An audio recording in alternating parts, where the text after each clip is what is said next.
This is the technical difficulties, and we've all been on adventures. He's told you. That's what's happened. Now we're going to watch him.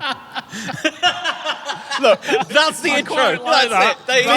That's the intro. This is experimental. We don't have a name for this yet. We don't even know if this is going to work. All we know is that each of us has been off to do a thing somewhere, and we have taken one camera with us and nothing more. This is zero quality. We've just taken a GoPro with us. No mics, no nothing. We've just done it. All of us are outside our comfort zone here. Yeah. It's safe to say, one way or another. We're starting with Gary. Yes. You took hours of footage. Did I? Apparently, it's been edited down to brief sections to summarise your day doing a thing, without giving the game away. Where did you go? What sort of things do you do? It's quite hard to describe it without giving the game away. All right, well, never mind. Then roll film. What I will say is, you say I took hours of footage, and that might be true. It would have been more if, for some portions of it, I hadn't had the f***ing GoPro on time lapse. It's early in the morning on a Sunday. I had a relatively heavy night last night and quite fancy a bacon sandwich. However, nothing's open. Nowhere to get one. Have to cook one myself. That gives me an idea. Yeah, I know what this is going to be. Yeah.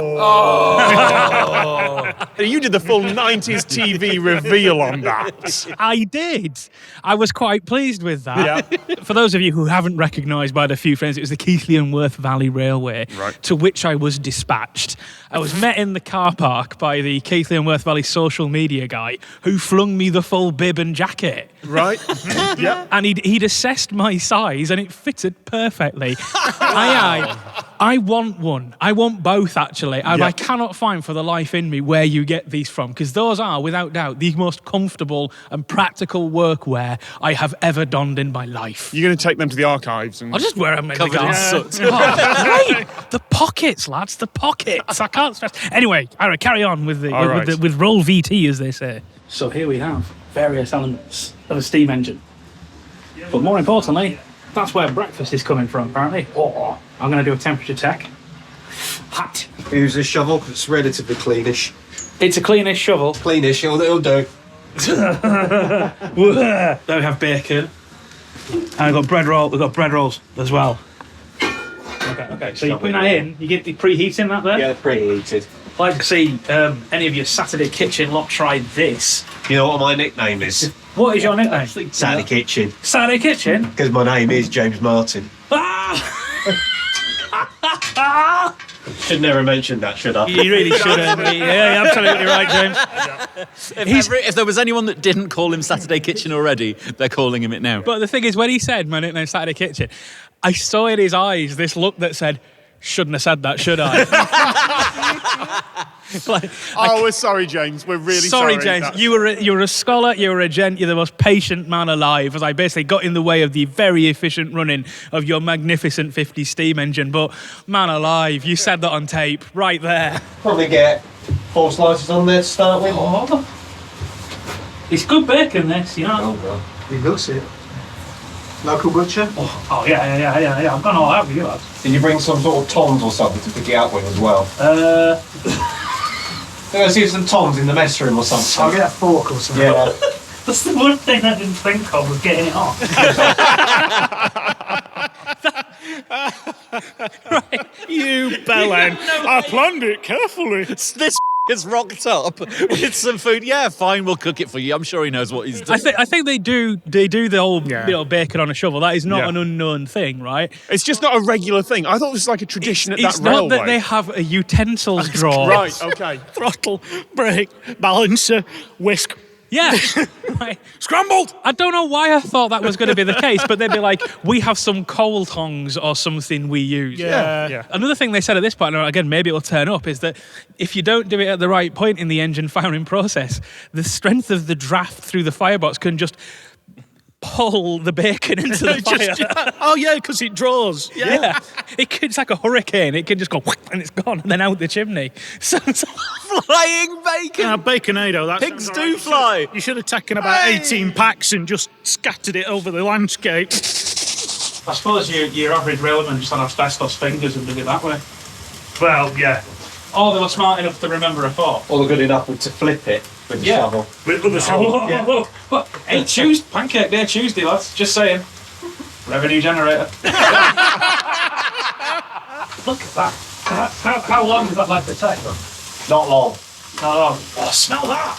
Oh, it's lovely. Oh. When he says it won't take long, we're talking milliseconds in a fire of that scale before it goes to ash, basically. The thing is, between the four of us, we have a lot of experience in cooking bacon in stupid Yeah, we ways. do. over the Oh, years. yeah, it's a thread, isn't it? Yeah. We have like 15 years experience of cooking bacon in stupid No, ways. we have half an hour's experience spread over 15 years. Yeah, that's fair. Yet you still can't do it Oh, properly. no, I can do it really well. Just weirdly not in a 1950s engine firebox, which for some reason I hadn't done before I went.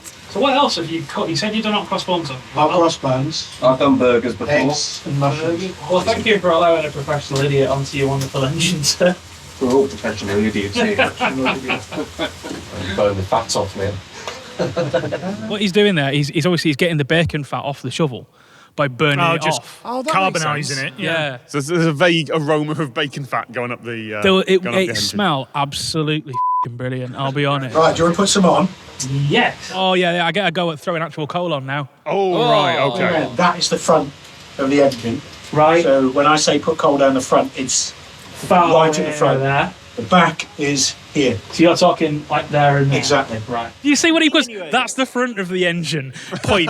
That's the level of education we were at here. Have you been anywhere yet on it? Have you literally No. just got on it and made I've breakfast? just got on it and made breakfast. To be fair, that's not a flattering picture. You do look like you are confused by the concept of front. That was a perfect freeze frame on your part, Tom. Swap your arms about. So put that arm there. Yeah. And then rest it and then tip, yeah? Yep. Right, I've earned this now. Thrown some bricks on. You've thrown one set of bricks on. I said some. I said some. That I don't know. I think I'd had 2 or 3. right. See, that's the point. I think. Is he about to blame the No. editing for the fact that he did no No, work? I'm about to blame me because that's the point I hit time lapse. There's a really good sequence of me picking up, throwing on, really getting to the swing of it. I was like, can't wait to watch that back. It's like some f***ing Railway Benny Hill. Here we have a bacon sandwich cooked on firebox of a 1950s steam engine. Oh, that's all right, that.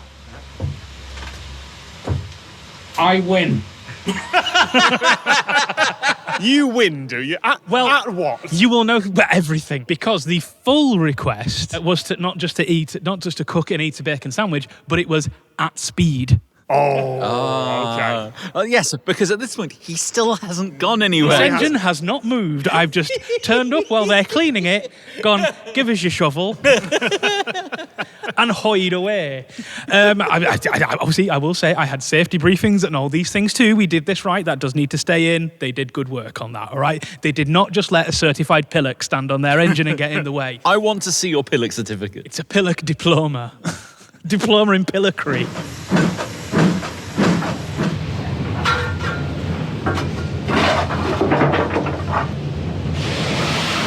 I'm on a twin.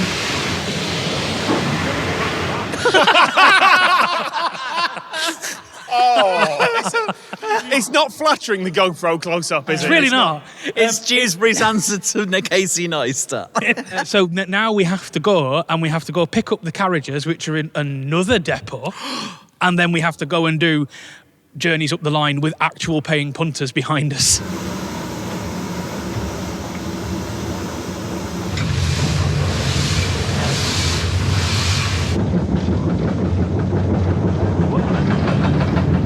Nearly hit a tree. Here we go. In the World Token Catching Championships. It's TV's James Martin. There we go. Way! Okay, I'm going to need an explanation of what just happened there. Because we're going onto a single line section, we have to get a little token to say that we're the only people on the line. And It's still a physical thing to say It's a thing, we are it- the one well, train allowed on that here. loop is not the thing. It's a wee little leather bag hanging off the bottom. Looks like a little little testicle sack that's got. I did note that it's got a wee key in it. That is the thing that they actually have. But if you notice, he's got changed his James. He's put his little shirt and tie on now. Oh, nice. I'm like, why are you wearing a shirt and tie for firing an engine? He's also got a coat on. The man's calibration of temperature is out by 1 million miles. I did tell him he wouldn't feel benefit, but would he listen?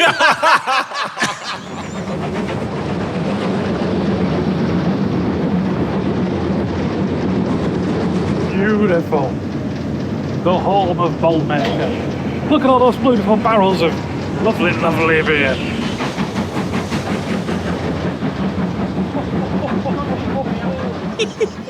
I just went up and down the line all morning now. It's just a dad's day out. What's right back? Yep. That's good.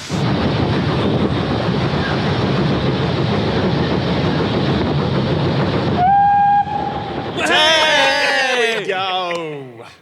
What I really like about this is this series has given us a chance to each have our own midlife crisis. Yeah, on screen. Do you like the way I've got the kind of coal kind of effect on the face now? What I'd had to do, of course, is not immediately after we cooked it. I'd had to put that sandwich in my pocket for ages. I'd had it in my... for the shots. Yeah. And so at the end of the day, while I was going to hand the overalls back to, Chief of Social Media, I'm really quickly pulling the pocket inside out to get all the crumbs out. The bit that they've obviously thankfully cut out is the bit where we swapped ends at Keithley. When I got there, said, "Oh yeah, and we're going to move the end around." I thought, well, I've been on this for a while. I need to go to the toilet.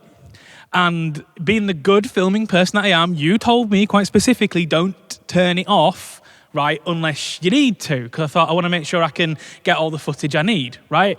So what I'd always been doing was just stuffing the GoPro and the camera in my pocket, at which point I went for a piss. There is quite an obvious shot where you see me walking along, hello, to a few people, door open that says gents. Walk up to a urinal and you just hear the first little drops before I realise and hurriedly pull. But that's because the only thing that got my head going, oh no, was that I heard the door open again and someone else walked in to have a wee. And it's a very wide-angle lens. What I can't do is just take the GoPro out of my pocket and turn it off, because then I'd be filming that guy having a wee and committing a sexual offence. Yeah. So I have to discreetly try and deactivate the GoPro. But it makes a beep, beep, beep, beep, beep, beep noise. As I remembered as it did it. Yeah. So that was I got to eat bacon sandwich on a steam train at speed. Well done. Thank you to everybody there. You were all magnificent. I cannot recommend highly enough a visit to the Keighley and Worth Valley Railway. It is a lovely day out.